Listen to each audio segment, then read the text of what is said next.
Boa noite a todos, sejam todos bem-vindos a essa casa de oração, a essa escola espiritual, escola da alma. Então estamos aqui hoje reunidos para estudarmos sobre o capítulo 25, Buscais e Acharei. Então durante a semana nós tivemos já 3 palestras em torno desse tema, divididos. E aí no final a gente tem uma recapitulação, a gente tem um momento para ver o capítulo como um todo. E aí estamos aqui. Nesse capítulo, da forma que Kardec organizou, ele abrange 3 partes. Ajuda-te, que o céu te ajudará, está lá em Mateus 7. Olhai as aves do céu, capítulo 6. E não vos cansei pelo ouro, lá em Mateus 10. Então, qual que é a relação? No primeiro momento, começa falando sobre o céu te ajudará, né? E depois fala pra gente não se cansar pelo ouro. E a gente vai ver que tem uma relação com a nossa vida diária, com os nossos enfrentamentos, com as nossas dificuldades, as ansiedades que a gente enfrenta no trabalho, enfrenta na família, porque é o mal do século, né? A tal da depressão e a tal da ansiedade. E aí a gente vai aprofundar isso e vai analisar a fé. Esse buscai, como que a gente pode buscar? É através de uma oração? Existem outras possibilidades? Existe uma expressão brasileira que normalmente é falada para os filhos, né? Tá caçando confusão? Então, ou seja, está buscando confusão? Então, será que às vezes a gente busca confusão para a nossa vida?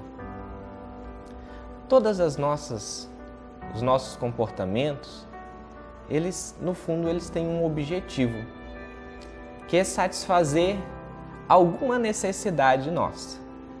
Seja uma necessidade física, seja uma necessidade espiritual, mas em algumas vezes são necessidades que nós inventamos, fruto do nosso desejo, da nossa vaidade e de nosso orgulho.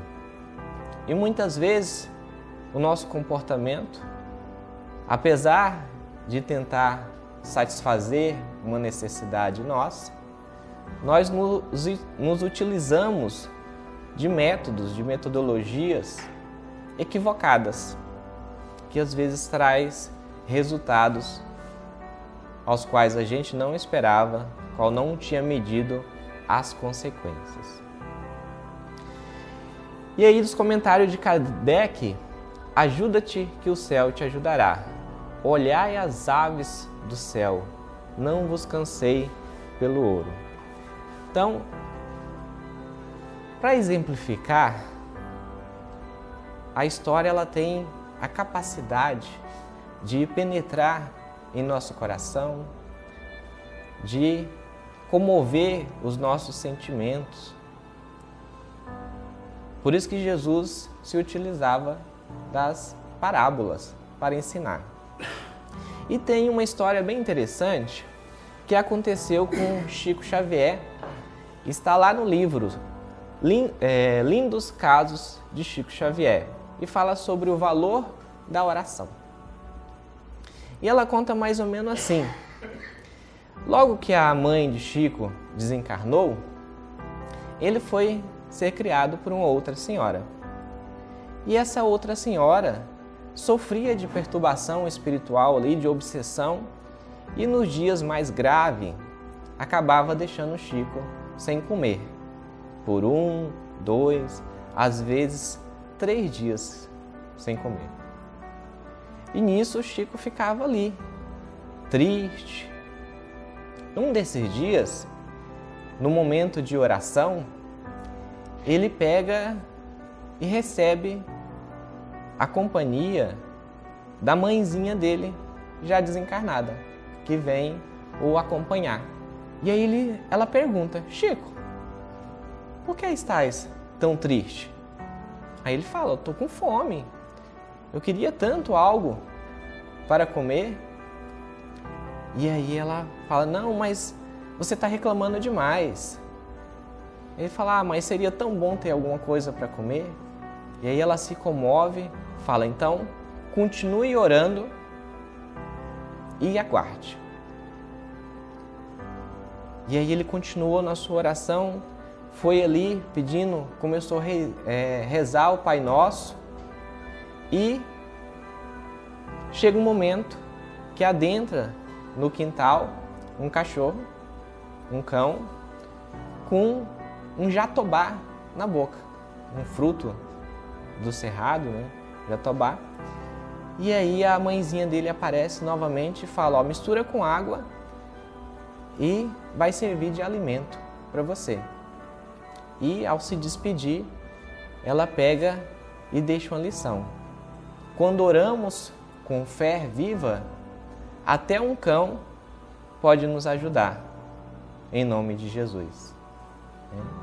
Então, a fé, ela pode fazer grandes coisas em nossa vida.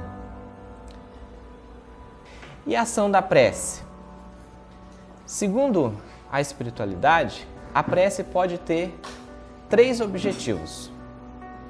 Numa prece, numa oração, nós podemos pedir, que normalmente nós temos mais facilidade, né? Agradecer ou louvar. Cada religião tem mais afinidade com um desses atributos. Mas, normalmente, a gente pede. O que a gente pode pedir? Pode pedir para nós mesmos. Às vezes, para um familiar, para os outros. Podemos pedir também para aqueles que estão vivos e para aqueles que já se foram, desencarnaram.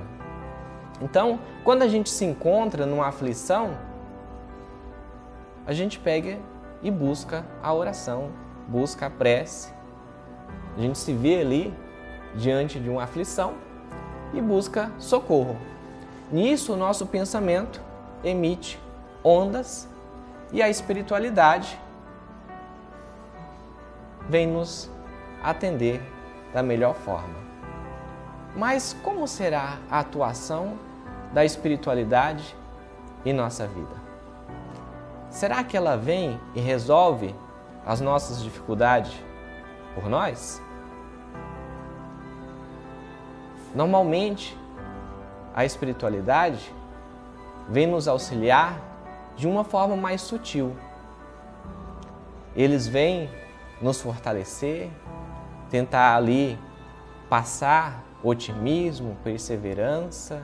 Então, eles vêm nos incentivar, vêm nos doar energias salutares e nos aconselhar a melhor forma de agir diante daquela situação. Tem uma explicação que fala sobre a prece que é muito interessante, que seria mais ou menos assim: quando a gente está diante de uma aflição, de um sofrimento, muitas vezes o nosso coração, a nossa mente, ele fica escuro. Às vezes a gente parece que não vai encontrar nenhuma saída, não vê nenhuma porta de como agir perante aquele problema. E aí a gente pega e faz uma oração, nos conectamos com a espiritualidade, elevamos o nosso pensamento e a espiritualidade vem e é como se acendesse uma luz. Então, no escuro a gente tem dificuldade de caminhar numa sala escura, de desviar dos objetos, de saber qual que é o melhor caminho. Depois que busca a oração, além da renovação de energia, a gente tem aquele clarear, o discernimento para melhor escolher. Então essa é a primeira forma de procurar, de buscar através da oração. E será que existem outras formas? Pode passar. A explicação sobre a providência divina. Como que é a atuação de Deus na nossa vida? Como que Ele atende às nossas solicitações? E aí o Espiritismo fala lá em A Gênese, Kardec explica sobre a providência divina em nossa vida. Ou seja, como que Deus atua em nossa vida? A providência é a solicitude de Deus para com suas criaturas. Deus está em toda parte, tudo vê e tudo preside, mesmo as coisas mais insignificantes. É nisso que consiste a ação providencial. Então, Deus está em toda parte. Ele é onipresente e Ele tudo tem conhecimento. E dois dos grandes atributos de Deus é a justiça e a bondade. Uma vez que Ele é soberanamente bom e soberanamente justo, Ele nos atende dentro desses princípios da justiça e da bondade. E para isso Ele criou leis naturais, chamadas de leis divinas, que comandam o universo. Tem as leis físicas e tem as leis espirituais ou morais. Diante das leis físicas, nós temos aí a lei da gravidade, a lei da química, onde nós temos ciências já que estuda. Temos a física, a química, a biologia, várias ciências que estudam essas leis físicas criadas por Deus.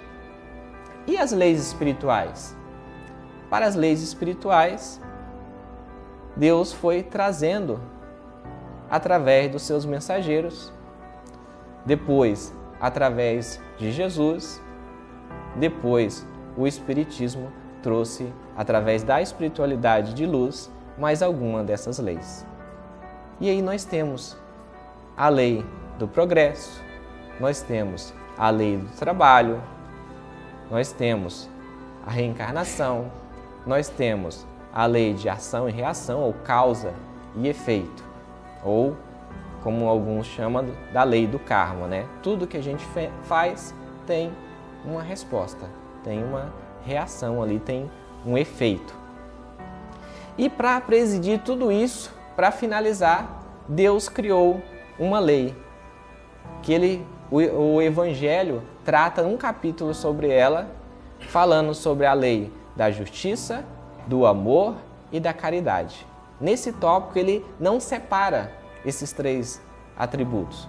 Ele deixa como se fosse uma lei só, que mistura justiça, amor e caridade. E aí onde esse mecanismo que ele utiliza para responder às nossas solicitações. Então, quando a gente faz uma solicitação, ele analisa, dentro da justiça, a nossa necessidade. Qual que é a necessidade real daquele ser? É como se fosse um filho. Muitas vezes o filho pede alguma coisa, mas aquela não é a real necessidade dele. Ele não precisa daquilo para aquele momento. Então o pai vai atender, mas vai atender de uma forma adequada à necessidade. Depois, nós temos a questão do merecimento também. Será que aquele filho está com merecimento para aquilo? Só que muitas vezes, se a gente cai para a questão do merecimento, muitas vezes a gente pode não ter esse merecimento. E aí, o que fazer? Aí é onde entra a lei do amor e da caridade. Na lei do amor, Deus quer nosso supremo bem. Na lei da justiça, Ele quer que seja justa as relações, questão de merecimento e tudo mais.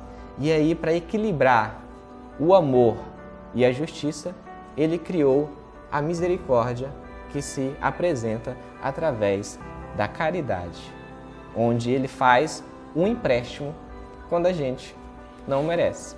Parece até um pouco de economia, né? A gente não tem dinheiro, a gente vai lá e recorre a um empréstimo. Se a gente não tem merecimento, Deus vai lá e nos concede um empréstimo para que a gente continue trabalhando e continue até que consiga ter esse merecimento e prossiga. Há máximas análogas. Buscais e acharei. Seria análogo a ajuda-te que o céu te ajudará. Ou seja, dentro desse princípio de justiça, de amor e de caridade, não basta só pedir com a boca. Tem que pedir com atitudes também. Nós temos que fazer a nossa parte. Existem situações que a oração resolve, vai nos acalmar, etc. Mas, para dar continuidade, nós temos que fazer a nossa parte. Porque existe as outras duas leis, ou os dois princípios, que é a lei do trabalho e a lei do progresso.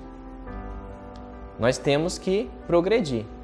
Tem uma música dentro do Espiritismo que fala: um dia todos nós seremos anjos.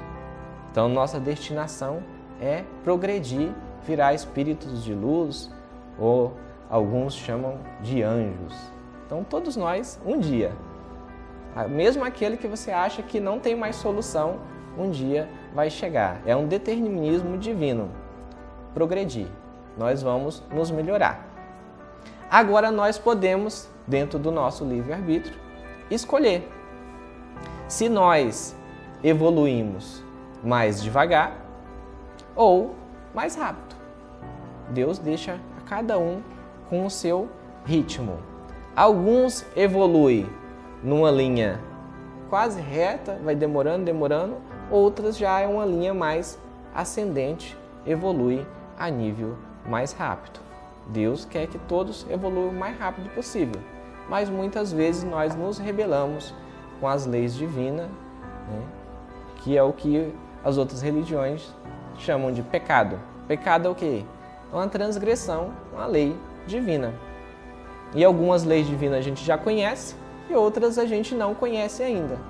E com o tempo, com as reencarnações, com as nossas vivências, com as nossas convivências no lar, na sociedade, a gente vai desenvolvendo a nossa inteligência e os nossos sentimentos, as nossas emoções. E satisfazem duas necessidades, como a gente tinha falado antes, do alimento material e do alimento espiritual. Nossas necessidades materiais e nossas necessidades espirituais. Pelas suas pesquisas, a inteligência do homem se engrandece, o moral se depura, ou seja, a gente vai desenvolvendo a razão, a inteligência, a sabedoria e as emoções, a moral. Pode passar. Ajuda-te. Do ponto de vista moral, podemos pedir. Então, o que a espiritualidade recomenda que a gente peça numa oração? Luz para clarear nosso caminho, discernimento, né? Para visualizar a possibilidade, força para resistir o mal, assistência dos bons espíritos, bons conselhos aos bons espíritos. E aí a gente vai receber tudo isso, porque nós temos um ser que foi dado para ele a responsabilidade de nos acompanhar durante essa trajetória terrena.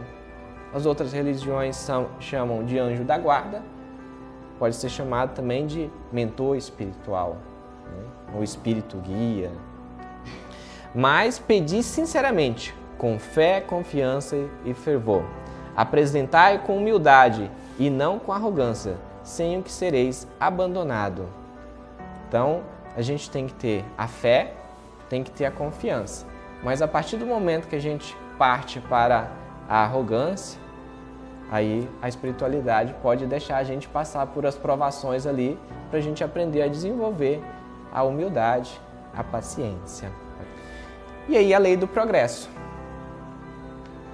Deus permite que a gente trabalhe para que a gente possa progredir. Mas será que o trabalho é só uma necessidade econômica? Ou será que ele é uma necessidade moral? Uma vez que a gente tem que progredir também moralmente, desenvolver sentimentos elevados, desenvolver as nossas virtudes que estão latentes. Nós temos essa potencialidade de N virtudes e nós vamos desenvolvendo ela pouco a pouco. Nesse desenvolvimento a gente começa lá na época dos seres mais animalizados, na época da barbárie, né? Onde era a lei do mais forte, mata, às vezes até canibalismo. Então, lá no progresso, onde não se tinha tanta inteligência e não tinha tanto elevação dos sentimentos, sublimação dos sentimentos. Aí a gente começa a desenvolver a civilização material, que é onde nós estamos hoje. Nós temos uma civilização já com tecnologias, com vários objetos, ferramentas que facilitam a nossa vida. Estamos ar-condicionado, notebook, smartphone, tantas ferramentas aí, os próprios automóveis que facilitam a nossa vida.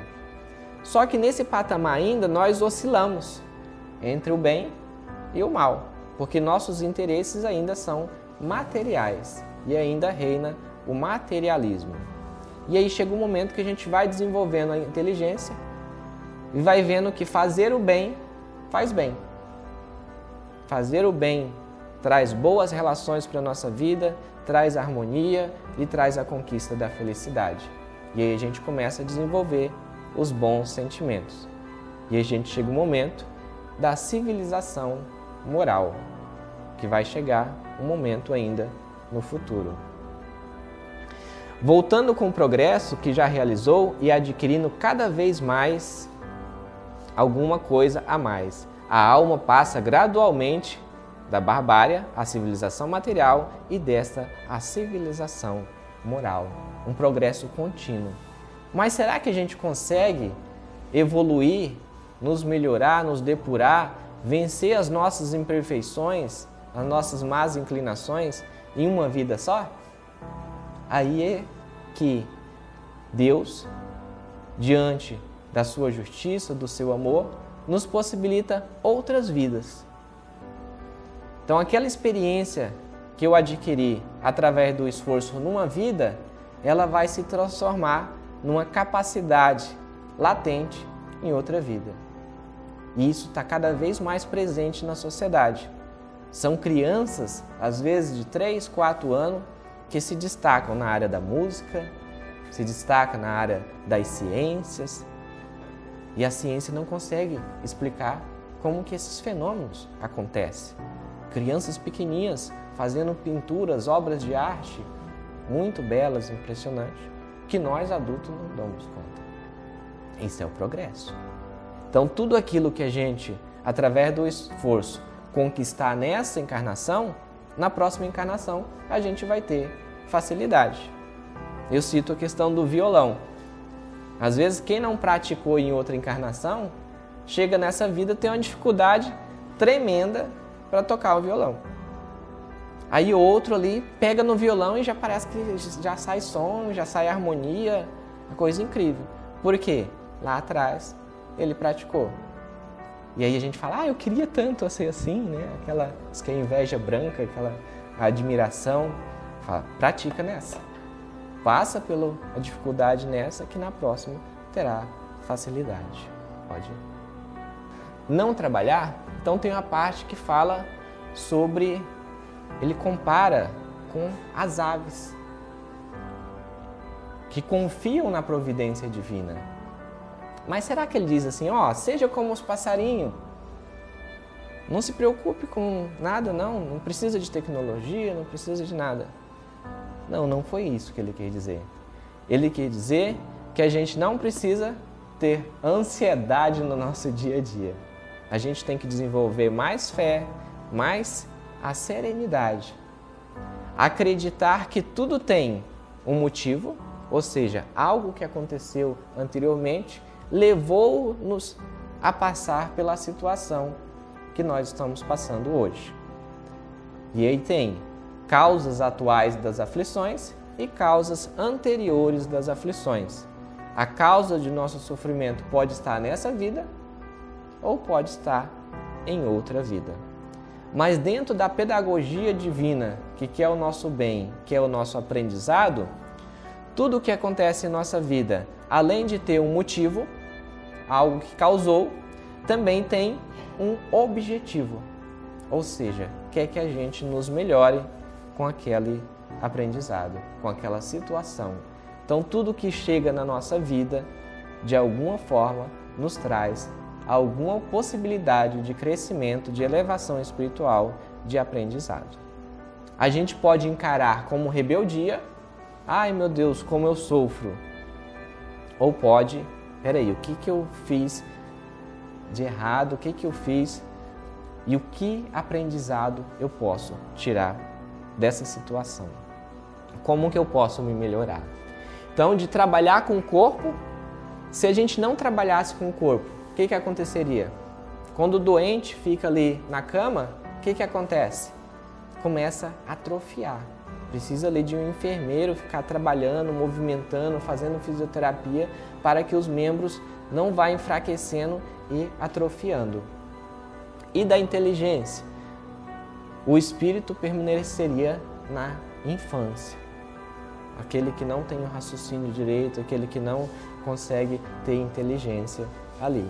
Então é baseado nos desafios do nosso dia a dia que a gente vai progredindo.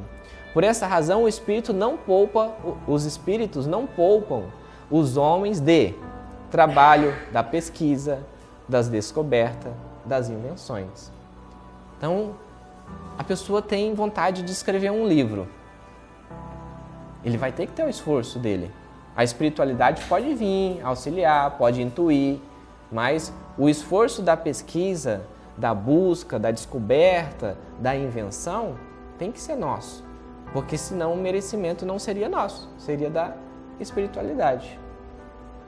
Os espíritos não vêm isentar o homem da lei do trabalho, vêm unicamente mostrar-lhe a meta que lhe cumpre atingir e o caminho que ela conduz, dizendo-lhe, anda e chegará. Persevere no caminho. Quando Jesus trouxe essas passagens, se a gente vai lá em Mateus, a gente vê que começa lá no capítulo 5, se não me engano, quando fala que Jesus subiu ao monte, chamou seus apóstolos e começou a falar. Primeiro ele fala das bem-aventuranças, aí vai trazendo um monte de ensinos ali. Depois ele ensina o Pai Nosso, e aí logo depois ele traz essa parte aqui. Ou seja, aquele momento que ele estava distribuindo os ensinamentos dele, passando fé, passando confiança, como que a gente progride no meio humano da melhor forma possível. Pode passar. E aí a questão das aves. Não é a negação da providência, do trabalho e do progresso. É aceitar, contentar-se com o que tem, bastar-se com o necessário, não reclamar o supérfluo. Então lembra aquelas necessidades ilusórias que muitas vezes a gente cria para a nossa vida? Tem um sábio que disse que o homem mais rico não é aquele que mais tem, é aquele que menos precisa de coisas. E a consequência? Se fosse negado o trabalho, o progresso e a providência, seria o privitimismo, a inatividade. Mas, naquele momento de aceitação, é a fraternidade entre os povos, o alimento para todos nos planetas. Pode passar. E aí é onde a gente entra na questão da caridade, que é onde aqueles que mais têm podem auxiliar aqueles que menos têm. E aí muitas vezes é onde a gente analisa, mas o outro não tem merecimento. Lembra o que a gente viu lá atrás? Quando a gente não tem merecimento, o que Deus faz com a gente? Dá o voto de empréstimo. Utiliza-se da lei da misericórdia e da caridade. Então que possamos fazer o mesmo também para completar esse mecanismo de justiça, caridade e amor ao próximo. Então, a partir do momento que o supérfluo for utilizado como um mecanismo de misericórdia, de caridade, começará a saciar as necessidades da humanidade. A caridade e a fraternidade não se decretam em leis. Então, será que a gente pode obrigar, sejam caridosos? Não tem como colocar numa lei, não tem como obrigar. Ela tem que surgir dentro do nosso coração. A gente tem que entender que fazer o bem faz bem não só para outra pessoa, mas faz bem principalmente para nós mesmos. E aí, no final, que ele fala, não se canseis pelo ouro. Aplicação moral. Não violente nenhuma consciência. Cada um tem seu ritmo. Muitas vezes a gente falar de espiritismo, falar de espiritualidade, falar dessas leis divinas que a gente estuda, que a gente vê que elas se encaixam, a gente utiliza do raciocínio e vai compreendendo a sabedoria divina, muitos não estão em sintonia com isso ainda. Então, deixe eles seguir o caminho deles. Vai chegar o momento que lá na frente todos nós vamos nos encontrar. Talvez por caminhos diferentes, mas a destinação é a mesma, que é a perfeição moral e intelectual. Não forçais a ninguém para que deixais sua crença, a fim de adotar a nossa. Então, todo mundo vai virar espírita? Não. Qual que é a melhor religião? Aquela capaz de tornar o homem melhor. Ou seja, tem a ver com nossa personalidade, com a nossa afinidade. Nós podemos evoluir em qualquer religião, desde que a gente esteja predisposto a nos superar, a nos melhorar. Não anatematizeis o que não pensam como vós. Então não maldizei. Tal religião é isso e aquilo, tal religião. Quem somos nós para julgar? E outra, a partir do momento que a gente acredita na reencarnação, a gente já passou por todas as religiões, bem dizer. Se não foi nessa vida, né? Que muitas vezes nessa vida a gente já passou por todas as religiões. E cada uma tem seu mérito, cada um tem seu ponto forte e seus pontos fracos. Acolhei os que venham ter convosco e deixai tranquilos os que vos repelem. Lembrai-vos das palavras do Cristo. Outrora o céu era tomado pela violência, hoje é pela brandura. Então, que possamos ter essa noção que chegou o momento da brandura. E aqui fala do céu, né? Jesus falou lá, outrora o céu era tomado pela violência. O que é o céu? Pode ter N significados, mas o céu é um estado de espírito. É um estado emocional. Mas pode ser também as moradas celestes, as colônias espirituais. E Emmanuel, o mentor espiritual de Chico Xavier, tem uma frase que é muito interessante. Ele fala assim, as portas do céu estão sempre abertas.